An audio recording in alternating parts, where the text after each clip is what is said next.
everyone. Welcome back to my channel Learning Anatomy by Dr. Venu Madhav. Here with as a part of this, today we will learn something about the base of the skull. If you see the base of the skull, here in the skull we removed the mandible. So this is the base of the skull. For study purpose, we can divide this base of skull into three parts. From the anteriormost part to the posterior border of the hard palate, that is the anterior part, and from the free border of this hard palate to the anterior margin of this foramen magnum as the intermediate part, and from here up to the posteriormost position, that is the posterior part. If you see the anterior part, it is mainly formed by the hard palate, and this hard palate is surrounded on three sides by the alveolar arch. This is the alveolar arch of the upper jaw, and you can see the sockets for the teeth of the upper jaw. If you see the hard palate,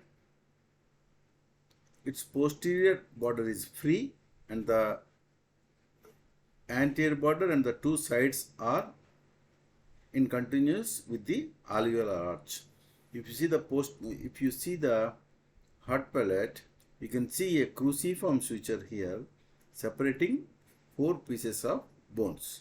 So the anterior two pieces are the palatine processes of the maxilla bone, and the posterior processes these are the horizontal plates of the palatine bone. These four pieces are connected by means of a cruciform suture. Sometimes another suture may present in front of these palatine processes of maxilla. This is the place where we can find it in some skulls, and this part in front of this is called premaxilla. This premaxillary region, if you see, presents a deep fossa. This is called incisive fossa. If you see the incisive fossa inside, there are two openings. These openings are left and right incisive canals. So if these canals in some skulls may arrange as an anterior and posterior incisive canal. So through these incisive canals, if we see, left greater palatine artery passes from the oral cavity into the nasal cavity through this left incisive canal. If the incisive canals are anterior and posterior, the left one will pass through the anterior incisive canal, and through the right incisive canal, the greater palatine artery of the right side enters into the nasal cavity from the oral cavity. Again, if they are arranged as anterior and posterior, the right one will go through the posterior one. And in the nose, there are long nasopalatine nerves, which are the terminal branches of the maxillary nerve. They will come out from the nasal cavity onto the hard palate through these openings. So left one through the left incisive canal, and the right one through the right incisive canal. So these are the structures which are passing through the incisive canals. If you trace the incisive canal backwards, there are two grooves on either side of these alveolar arches. You can see here a groove is present here. Here there is a groove, here this is a groove that is leading into a big foramen at the posterior most portion of the hard palate on either side. So this foramen is called greater palatine foramen. Through this greater palatine foramen, the greater palatine vessels and the nerves will come out onto the hard palate from the pterygopalatine fossa. The greater palatine artery passes through this groove and enters the incisive fossa. And there is another small opening here on the pyramidal process. This is called pyramidal process of the palatine bone, and here that small foramen is called lesser palatine foramen, which is present on either side, here, and that transmits the lesser palatine artery, vein and nerves. So they supply the soft palate. So if you see the posterior free margin of the hard palate, it is crescentic on both sides and it presents a small ridge here. You can see a small elevation here. So this is called the palatine. This is the palatine ridge. This palatine ridge gives attachment to the palatine aponeurosis. If you see, this projection is in the median plane posteriorly, and this is called posterior nasal spine. So this posterior nasal spine on either side gives attachment to the musculus uvulae of the soft palate.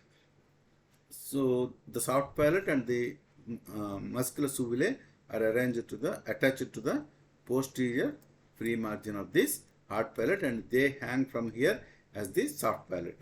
So now we are coming to the intermediate part. If this intermediate part is broader, and we can divide the structures into three groups: median most structures, intermediate structures, and the lateral most structures. If we see the median most structures, we'll start with this is the vomer bone. What we see in the median most structure is this is the median. You can see vomer bone is here. This vomer bone, and this is the body of the sphenoid, and this is the basic occiput. These are present in the median most plane. If you see the vomer, actually we are holding the skull in reverse position, so this will be the upper end, this will be the lower end in normal anatomical position. So we are reversing it. So this is the upper end of the vomer. The upper end of vomer here, you can see it is diverging into two ala, which are connected to the rostrum of the sphenoid into this. So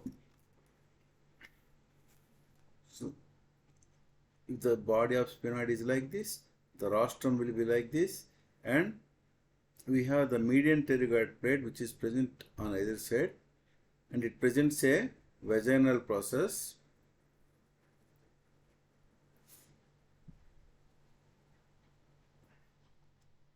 So this vomer, the diverging ala of the vomer joins the sphenoid rostrum like this.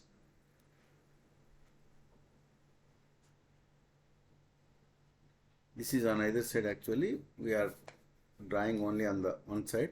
So now you can see this is the vaginal process of the medial pterygoid plate which is present here. So which is present like this.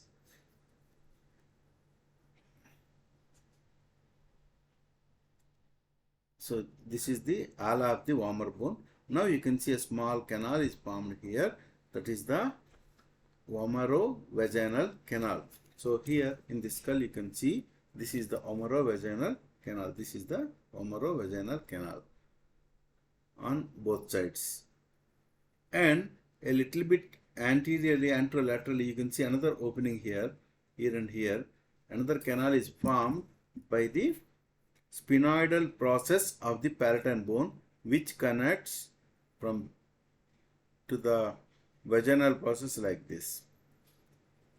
So another canal is formed here. So this is called palatino-vaginal canal. These two canals, so this is vomerovaginal canal, this is palatino-vaginal canal. These two canals transmits the arteries and veins, nerves of the pharynx from the pterygopalatine fossa. So now you coming to this basic occiput. This is the pharyngeal tubercle where the pharyngeal raphe is attached. Here this is the pharyngeal tubercle, this elevation. Now you can see a little bit intermediately, we can see the two pterygoid plates here. So two pterygoid plates, one median pterygoid plate and one lateral pterygoid plate. Two pterygoid plates are there. If we see the median pterygoid plate, it presents a vaginal process in the upperwards, then a small projection in the center in this part. It is most clearly seen in the skull. Yes, here it is. So small projection is there. That is called processus tuberis. So this is the processus tuberis. So this gives support to the medial end of the cartilaginous part of the auditory tube. The auditory tube has two parts, one bony part which is present within the petrous temporal bone, and so the cartilaginous part is outside, and this cartilaginous part runs through this depression here, so that is called sulcus tubae. So this is sulcus tubae, and you can see this here is the opening for the bony part of the cartilaginous tube. If we see the temporal bone, so here you can see this is the squamous part of the temporal bone, and this is the petrous part of the temporal bone, where you can, within which the tympanic cavity is located, and here you can see the opening for the bony part of the auditory canal, and from here the cartilaginous part extends out.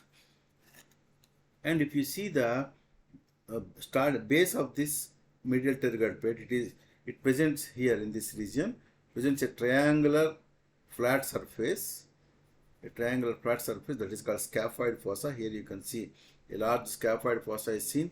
In this skull also it is seen very clearly. This is the scaphoid fossa here. So this scaphoid fossa gives attachment for this scaphoid fossa gives the origin for the tensor tympani muscles, tensor veli palatini muscle, tensor veli palatini muscle. So, and if you see a little bit later, this is the processus tuberis, and this supports the medial part of the auditory tube, and the border, this is the posterior border of the medial pterygoid plate, and this gives attachment to the pharyngobasilar fascia and few fibers of the superior constrictor muscle of the pharynx. And if you see the tip of this, it is turned laterally into a hook-like projection that is called the pterygoid hamulus. This is the pterygoid hamulus. And in the skull you can see very clearly a hamulus is here. You can see the hook-like projection here. This is the hook-like projection. My tip of this pen is here. This is the hook-like projection, that is the hamulus. So this is the posterior border and pterygoid hamulus in another view. So this tensor veli palatini, as it takes origin from this scaphoid fossa, auditory tube and spina sphenoid, this forms a common a narrow tendon which turns around this hamulus and turns medially. So it comes from here to here, and from this side to this side, turns medially to form the palatal aponeurosis, which attaches to the palatal crest of the hard palate. So this is the pterygoid hamulus. This also gives attachment to the pterygomandibular raphe. This raphe, pterygomandibular raphe, is formed by the interlacing fibers of the superior constrictor of one side. This so this is a superior constrictor on the back side and buccinator muscle on the posterior side, on the medial side. So this passes from the pterygoid hamulus to the mandible behind the last molar teeth. So the pterygoid hamulus gives attachment to the pterygomandibular raphe. Coming to this lateral pterygoid plate, again this lateral pterygoid plate has two surfaces, one medial surface and one lateral surface. So this is the medial surface and this is the lateral surface. You can see here in this adult skull also. This is the lateral surface, which is a part of the infratemporal fossa, and this is the medial surface. From this medial surface, the medial pterygoid muscle takes origin.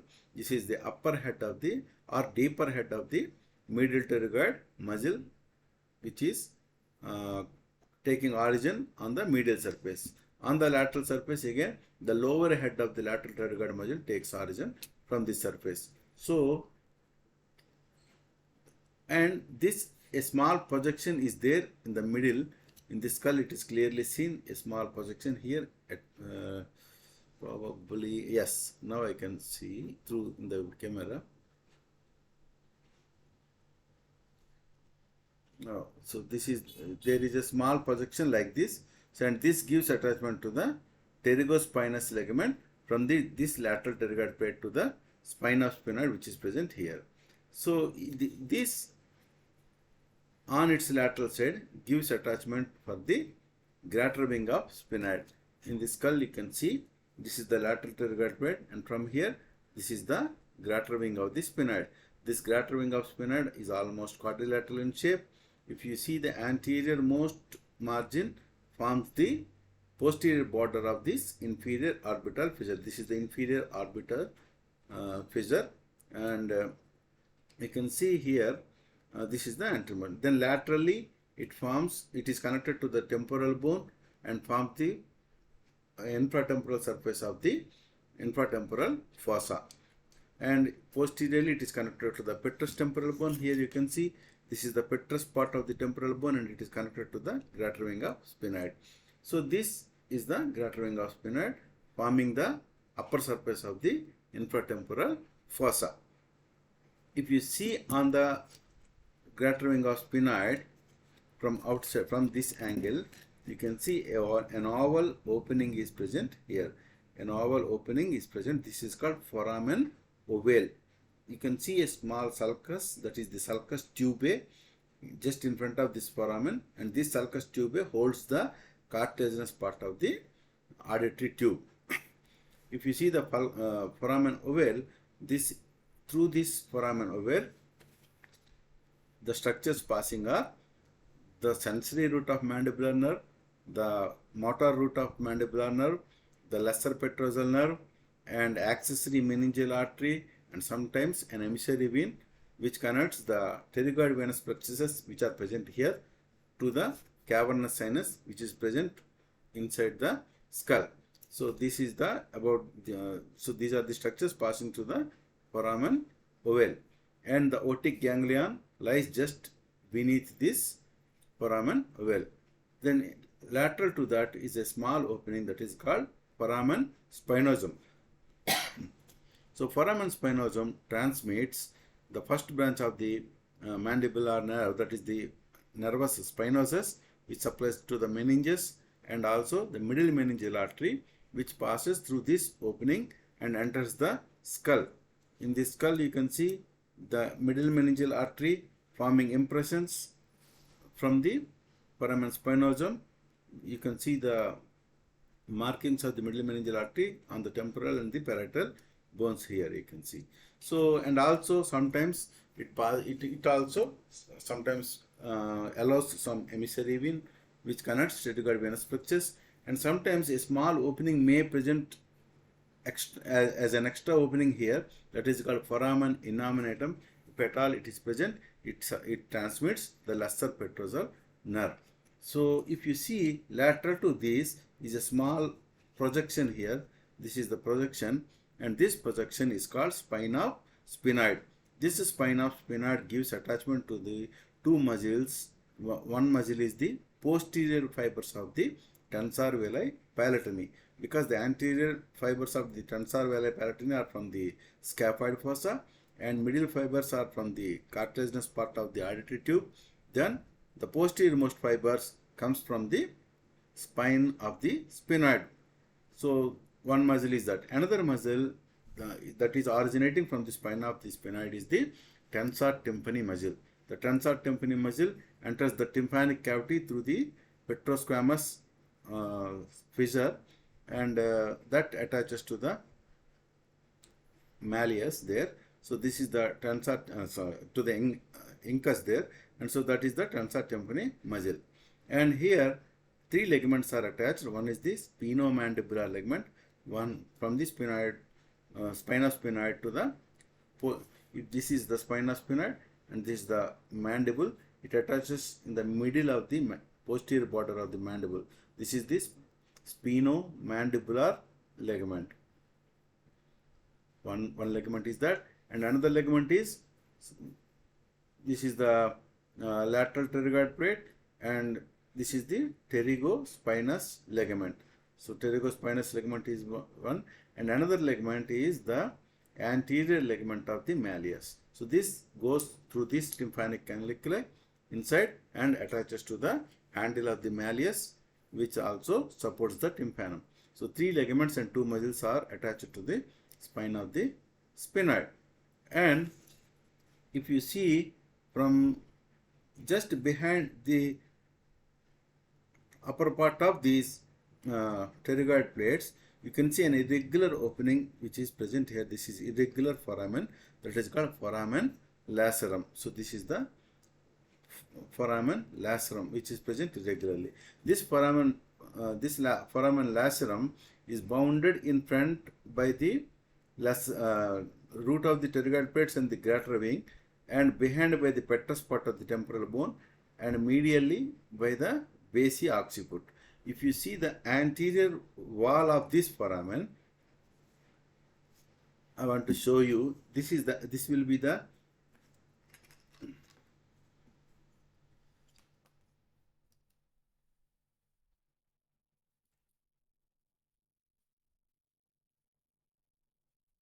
so this is how it is formed. You can see here,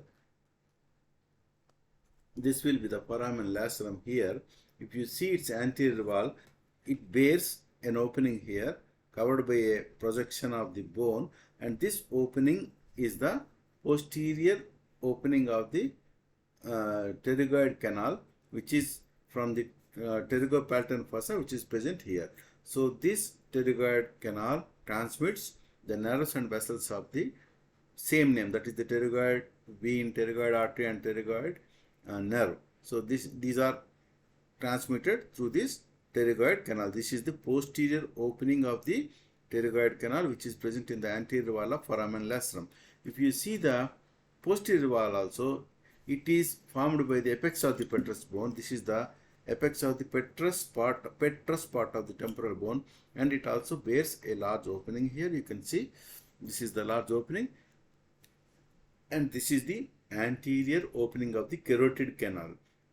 You can see this is the posterior opening of carotid canal, through which the internal carotid artery enters this bone, then enters this bone like this, and bends forward and goes into the cavernous sinus after coming out through this anterior opening of carotid canal. So this is the bony canal which is transmitting the internal carotid artery. So this is that opening. So this cavernous sinus in the anterior wall presents the posterior opening of the pterygoid canal, and its posterior wall having the anterior opening of the carotid canal. So it is the pterygoid canal, and this is the carotid canal. In the living stage, this opening from the lower part is closed by small cartilaginous part, and in the upper part it is open, and this is the place for the cavernous sinus, and the internal carotid artery passes directly through the floor of the cavernous sinus for its final distribution. So this is about the cavernous sinus. Immediately behind this cavernous sinus, on the apex of the petrous bone, there is a quadrangular area. This is for the attachment of the muscle, that is called levator valli palatini, a soft palate muscle. So immediately behind that is the opening for the carotid canal. That's what we discussed now. This is the opening for the carotid canal, and this is the anterior opening. So this through which the internal carotid artery enters the skull. Immediately behind the carotid canal, you can see a large depression here, a large depression. This side it is very large. You can see this is the carotid canal, and this is a large fossa, and a foramen is there. It is like this. A crescentic form of foramen is there, and this is the carotid canal. There will be a triangle area here, and a small canalicule is also present here. So here you can see here this one. So this is the carotid canal, and this entire thing, this large one, is the jugular foramen, and between them you can see a small opening, that is the tympanic canaliculus. This is called tympanic canaliculus, and this triangular fossa is for the enlargement of the superior ganglion of glossopharyngeal nerve.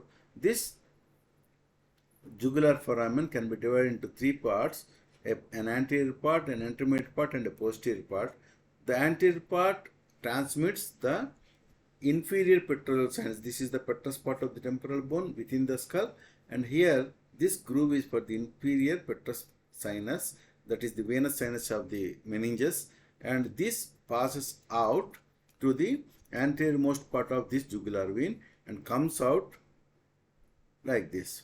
And you can see a curved groove is there inside, a curved groove here. So this curved groove is called sigmoid sinus, and that comes out to the posterior part and comes out as the internal jugular vein. So this is the internal jugular vein, which is the continuation of the sigmoid sinus. The sigmoid sinus, while before the internal jugular vein at its upper end forms a large bulb, that is called superior bulb of internal jugular vein, and that lodges in the larger part of this foramen. And through this intermediate part or the middle part, three nerves, that is the glossopharyngeal nerve and the vagus nerve and accessory nerve, three cranial nerves comes out of the skull. The glossopharyngeal nerve will present a superior ganglion which is located in this triangular area, and from there one small twig enters the tympanic cavity as its tympanic branch, which forms the tympanic plexus behind the tympanum, and from there the lesser petrosal nerve comes out and it passes on the petrous temporal and to enter the infratemporal fossa and reaches the otic ganglion. So this is the pathway. I made a video on the otic ganglion and its connections. You can watch it by searching my videos. So this is about the jugular foramen. This is the jugular foramen. Now, if you see lateral to the jugular foramen, we enter into the lateral most part of this intermediate area. This is formed by the squamous part of the temporal bone and the petrous part of the temporal bone. Here we have the tympanic plate of the temporal bone. Now, you can see the squamous part. This side you can see. So this is called the root of the zygomatic process. So this is the zygomatic process of the temporal bone, and this is the zygomatic bone. Both are forming the zygomatic arch. Now this root is dividing into an anterior root, a posterior root. Between them is the depression for the mandibular head, that is the mandibular fossa. This elevation forms the articular tubercle of the temporomandibular joint. So this is the mandibular fossa, and this is the non-articular part of this temporomandibular joint, and this is formed by the tympanic plate. So you can see the lateral wall of the tympanic plate forms the inferior boundary for the this is called external acoustic meatus. This is the tympanic plate and this is external acoustic meatus. Now if you see the medial margin, this forms boundary for this. It is sharp and it is splitting to enclose a small projection, a sharp projection, that is called styloid process. So this styloid process along with its muscles is called styloid apparatus. We have stylohyoid muscle, stylopharyngeus muscle, styloglossus muscle, stylohyoid ligament, and we have stylomandibular ligament, which are attached to this, and that will be discussed in a separate chapter. So now if we see lateral to this, there is a foramen called stylomastoid foramen, and this stylomastoid foramen transmits the facial nerve, which is coming out from the posterior aspect of the tympanic cavity, and immediately it enters into the thyroid gland, which is present on the lateral aspect of here. Now this is the mastoid process, consists of mastoid hair cells. Now a groove is seen here. You can see it is deeper in this side. So this is groove. This groove is for the origin for the, and this is called for the posterior belly of digastric muscle. And this groove is for the occipital artery. And you can see now coming to the posterior most part, this is the foramen magnum. If you see the foramen magnum, The foramen magnum, due to the presence of these occipital condyles, is narrower like this.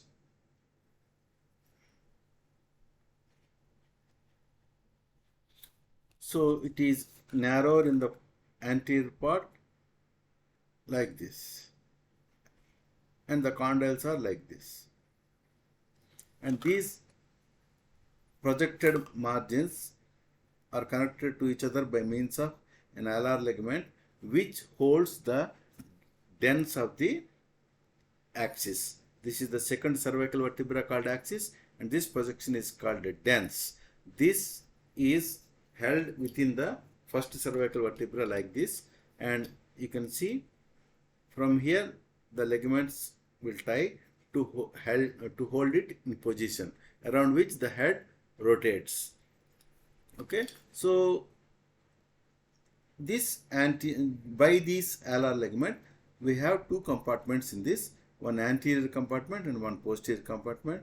The anterior compartment, if we see the anterior compartment, we have the dens here, and in front of that an apical ligament of the dens will pass through that, and upper band of the cruciate ligament that also pass through this, membrana tectoria of the meninges and brain that also passes through that, and sometimes we have the anterior, and through this anterior surface of this basic occiput also is seen there. So all this is called, and the first pair of all these, so anterior compartment is called osteoligamentous compartment. Coming to the posterior compartment, we have the spinal cord, the anterior and posterior spinal arteries, some meninges, part of cerebellum, also tonsils of the cerebellum may protrude through that, and lower part of medulla oblongata, first pair of denticulate ligaments all pass through the posterior compartment. That's why it is called neurovascular compartment, because the vertebral arteries, fourth part of the vertebral arteries also pass through that opening. So this is the neurovascular compartment. If you see the condyles anteromedially, we have, you can see this is anterolaterally we have the large openings. These are for the hypoglossal nerve. These are called hypoglossal openings. Now posteriorly we have the small depression. This is condylar fossa, and a foramen is there. These are for the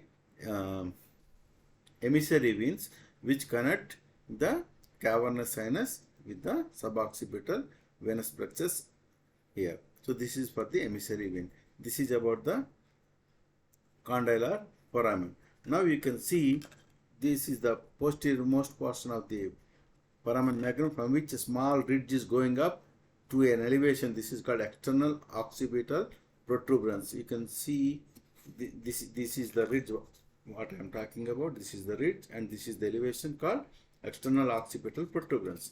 You can see from here lines are diverging like this. So if the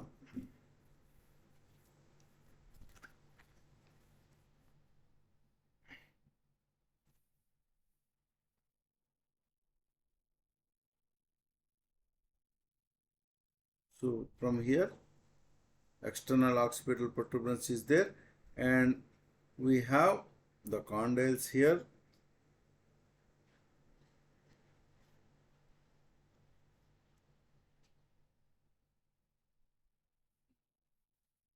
So from its middle, two lines converge like this. You can see here. This is the external occipital ridge, and one line is going here, one line is going here, and these are called inferior nuchal lines. And from here another pair of lines are going like this. These are superior nuchal lines, and highest nuchal lines are also seen in meniscals. So highest nuchal lines, superior nuchal lines, and inferior nuchal lines. If you see, this lateral most part gives attachment to the origin of the occipitalis muscle. This is for the occipitalis muscle. Rest of this highest nuchal line gives attachment to the gallia aponeurotica up to the external occipital protuberance. Now coming to this superior nuchal lines, on its lateral most area gives attachment for the sternocleidomastoid muscle, and immediately below that to the splenius capitis muscle. And the space between these two nuchal lines gives origin for the obliquus capitis superior on the lateral aspect and semispinalis capitis on the medial aspect. This external occipital protuberance and the ridge gives attachment to the